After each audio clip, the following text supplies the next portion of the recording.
Right. So it starts out with big picture priority, and big picture was, okay, I have an opportunity to spend some time with someone who helps me grow and change. Right. I got to keep Yes. working on me. You got to keep working on you. I think moms and dads need to invest time and energy into working on themselves so they can be there for their families. They can be the best version of themselves, so they can show up right. So that's a priority.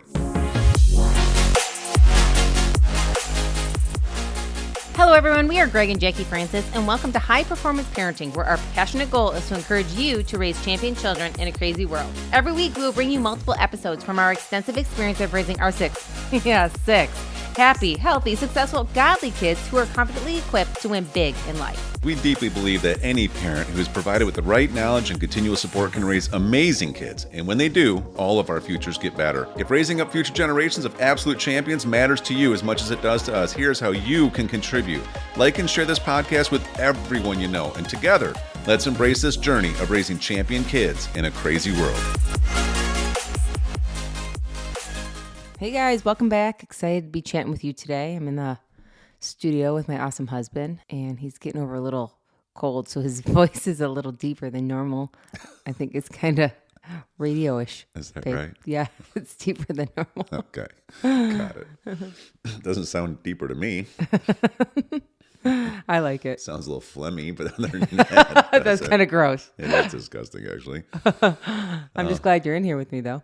So, your dad sent that joke the other day. What do you call a bear in the rain? What is it, honey? Drizzly bear. Why when he says them, do you think they're funny? I just When think say it's them, funny he's looking up jokes. Maybe he's trying to help us out. Come on, Jack. Jack talk Thai. You can explain. Nobody knows what you're talking about. If anybody's ever seen Meet the Parents. Jack talk Thai. Jack talk Thai real well. Whatever. All right. What are we talking about today? I'm not really sure. Yeah. But that's so funny because my dad's name is Jack. So if you don't know that, it's kind of like... To our kids, affectionately known as Baka. I know. They all call him Baka. They love him. Yeah. Good gravy. No, I'm excited to chat with you today because you and I were talking about this the last week or so with everything going on. Everybody has so much going on. But, somebody had mentioned to me, they had a question, and I thought this was great. They said, how do you organize your family to accomplish everything you guys want to? Mm-hmm. And I sat there and I thought about it for a while, and I was like, that's really good. How do we do that? Some of the things that we do really takes like planning for us and thinking ahead and conversations and thinking it through on a deeper level with just you and I and then with the kids involved. And I was just thinking through a couple of different things that have been happening right now that we're trying to accomplish. Mm-hmm. And one of them that is kind of a big one is we're planting this amazing garden in our backyard. Well, even before that, another thing we have going on right now is finishing off the spring school or spring sports season. Oh, yeah. I just bring it up because we're right in the middle of it. It's early right now. It's a Saturday. Had to get up early to take the twins to JV districts for high school. And it's like an all day thing, right? They got to go. Just talk to them. We're trying to sneak a couple episodes in here before I go back to watch them, but they got to play like a round robin part of the tournament before lunch. So they started at 7:30 in the morning. They'll play probably by 10:30. So they're going to be about 3 hours of just kind of waiting. And then they'll take a lunch break, and then they get seated. And then they have to do actually the tournament and then championship. And so it's going to be like an all-day thing. So you and I are here figuring this out. Plus we had Drew had his last basketball game yesterday before playoffs. And now we're trying to figure out how to navigate playoffs this week because of the seeding and how that all works. And so another example of us organizing and managing and who's doing what and going where and who's deciding, what. When you and I, it takes so much communication, right? I mean, if you and I aren't talking, like we literally calendar plan, daily, right? Right. And that's probably a good thing to start right there, calendar planning with all this kind of stuff. I don't know if we've talked about it before. I'm sure we have. But for our family, we have this huge calendar that we put up for the whole year. Mm-hmm. And then we usually start with big picture. Yeah. So we have a 2024 calendar. It hangs up. It's actually in Greg's office here.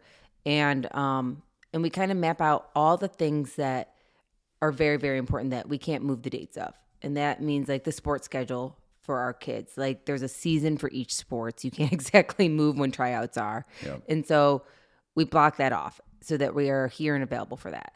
We block off certain things like if we have business meetings or conferences that we need to attend. Yeah. We block off certain things like if we need to make certain trips or want to go on certain trips. Yeah, like a couple of trips. When we schedule them in a reasonable distance around other things, that's not going to be too interruptive of the other stuff we have to do. Like there's a lot of strategic thinking done within it, and a lot of it comes from experience, right? Of jamming too many things in at once, regretting it later. Next year we decide not to do that. Even just understanding how we feel about traveling with or without the kids, etc. So anyways, yeah. Right. So we start with our big picture. And so at the end of last year, we pulled out a 2024 huge calendar and started looking at the sports schedule. We started looking at when sports actually began for each child, when tryouts were, and possible districts or, any tournaments at the end of a season. After we do that, we kind of go through and look to see what time frame each sport might take. What time could they be done? Like as far as like typically all of our kids are done Monday through Friday with tennis right now by 5:30.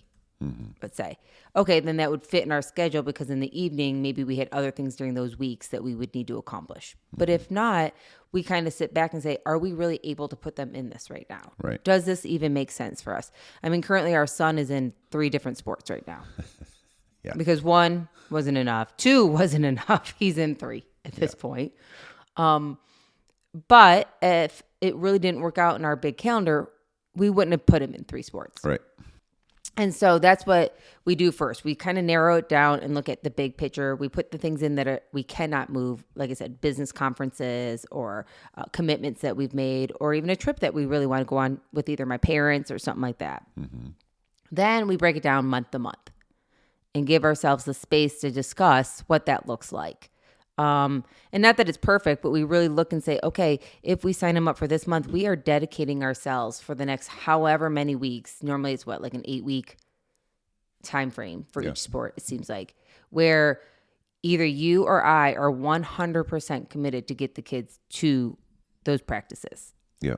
And if either one of us are like, I can't promise, and if you're like, I can't promise, then we have to come back and look to see if this is smart for us to do. Yeah, and if we decide that we can't go to it, then we just on the front end have a lot of communication, both with the kids and even their coaches. Like, hey, listen, just I remember cross country last year. We committed to cross country. It kind of came out of nowhere. We had just gotten here to Boise. We show up at a middle school meeting. They said the next sport up is cross country. Drew's is like, I'll do that. I'm like, really? I don't even understand. He rocked it, man. Oh yeah, he was amazing at it. It was awesome. Amazing. Yeah. Yeah, he's built a little different than I am. He can actually run. Maybe he takes after me in the running, hon. Yeah, probably. I think so. But I just remember, talking to the coach right away, who's also the athletic director, and was just like, hey, listen, Friday nights are our family nights.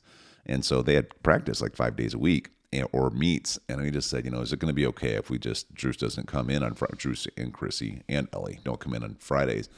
And she was really nice about it. She's like, yeah, it's actually no problem. Just thanks for letting me know. And she didn't hold it against them at all. Like if she'd have been like, no, you can't do that. There's just no way. Right. Then we just wouldn't have done it.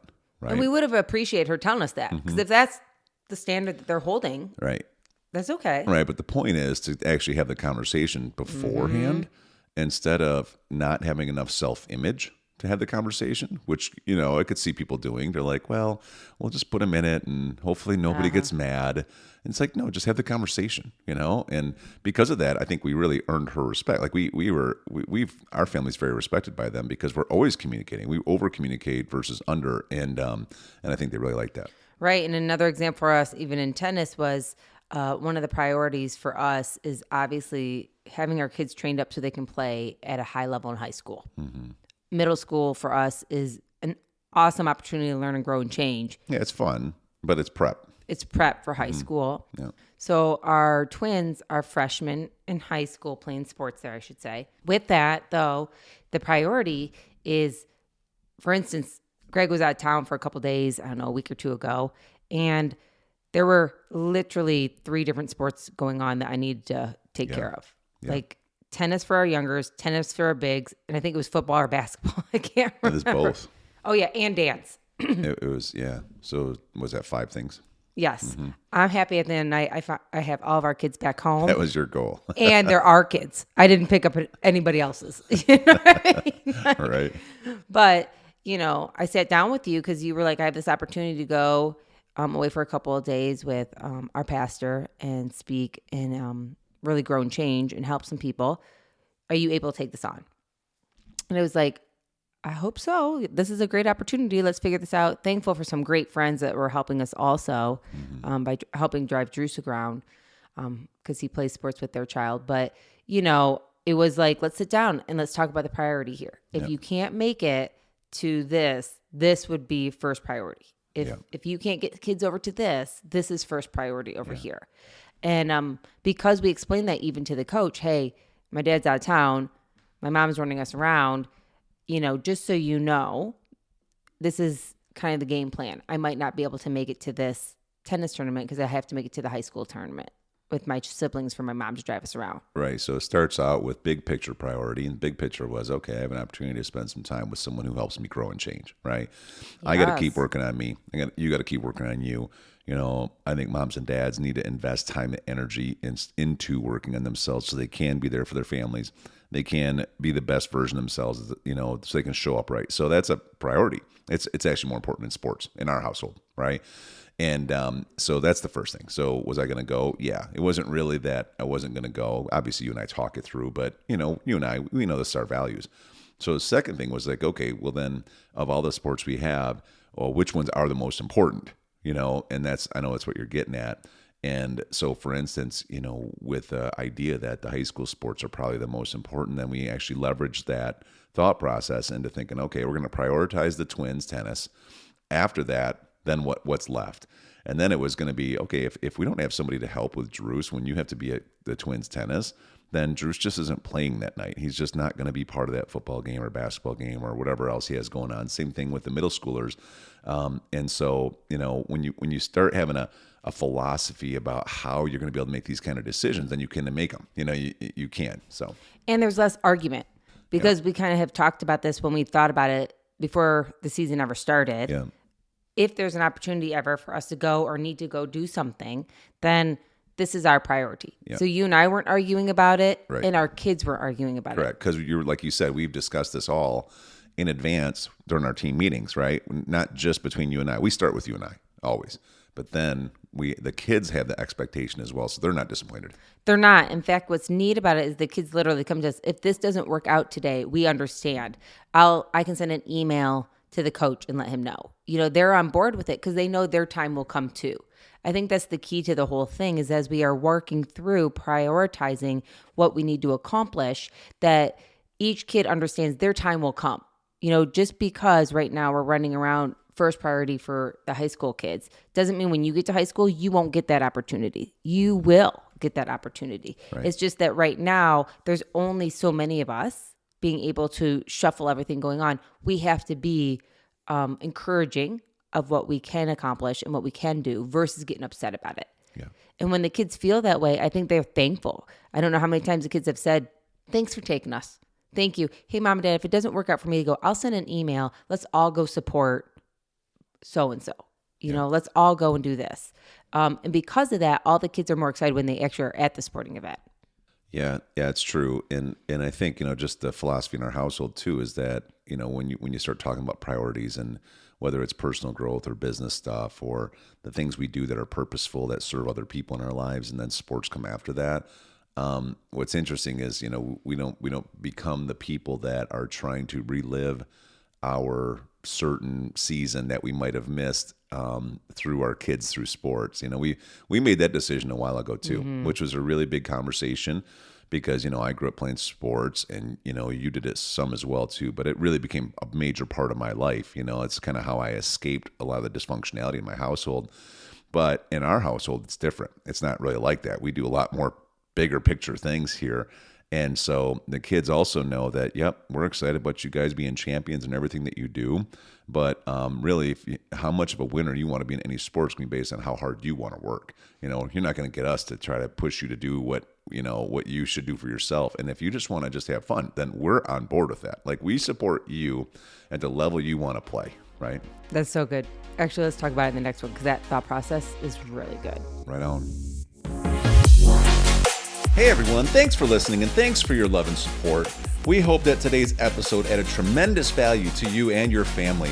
It would mean so much to us if you would partner with us on our mission of helping parents around the globe raise champion children in this crazy world. To do so, simply take a moment to like and share this podcast with everyone in your network. See you next time.